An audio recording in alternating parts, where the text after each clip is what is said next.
Livros da Bíblia são considerados proféticos. Vamos ver os livros que são considerados proféticos. Convido você para estar comigo aqui no canal Milênio de Comunicação, que está a serviço da evangelização. Para melhor nos entendermos, começamos então em nome do Pai, do Filho e do Espírito Santo. Amém. Seu pastor vai falar sobre os profetas na igreja. Quais são os livros que você acha que ele deve usar?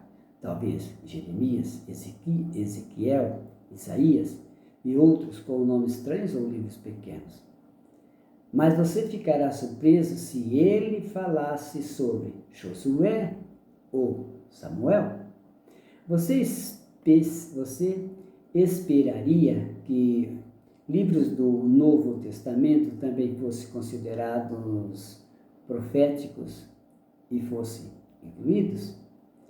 Quando tentamos responder à pergunta sobre quais livros são proféticos, a questão é um pouco mais complexa do que poderíamos supor inicialmente.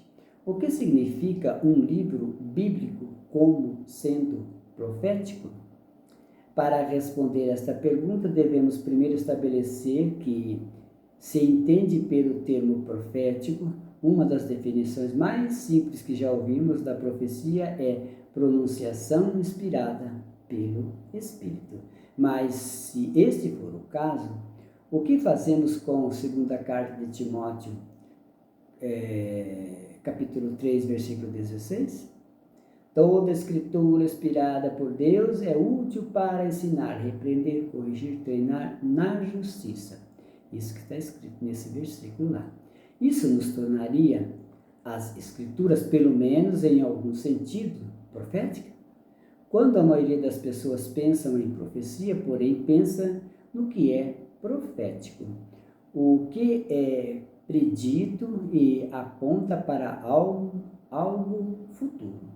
O que então fazemos com as palavras de Jesus em Lucas 27? Jesus diz assim: e começando por Moisés e todos os profetas, explicou o que foi dito em todas as escrituras a respeito dele. Lembra quando ele falou isso? Em que evangelho estava? Então, em outro sentido, toda a escritura está apontada para Jesus, pois Jesus é o cumprimento de toda a escritura. Novamente, está começando a parecer que toda a escritura é profética, mas observe também as palavras de Jesus em Lucas 24. Ele claramente faz divisão entre Moisés e os profetas, verdade. O que está acontecendo lá? Esta foi uma abreviação para uma forma como a Bíblia está dividida entre Torá e os profetas. Portanto, vamos juntos estudarmos esta fórmula para determinar algo que seja um livro ou não profético.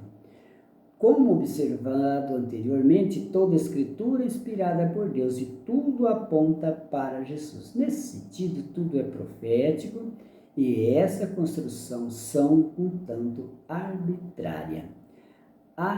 Mas há um gênero diferente que muitas vezes é rotulado como profético. Há uma diferença entre o estilo de um livro como Jeremias e um livro como Jó, Esdra ou Atos. Pode ser útil, então, considerar quais livros são proféticos, mas também isso não é tão simples como se poderia supor. Afinal, a Bíblia nos ensina e nos diz que é, e nós acreditamos, palavra inspirada por Deus. Obrigado e Deus te abençoe. Encerramos em nome do Pai, do Filho e do Espírito Santo. Amém.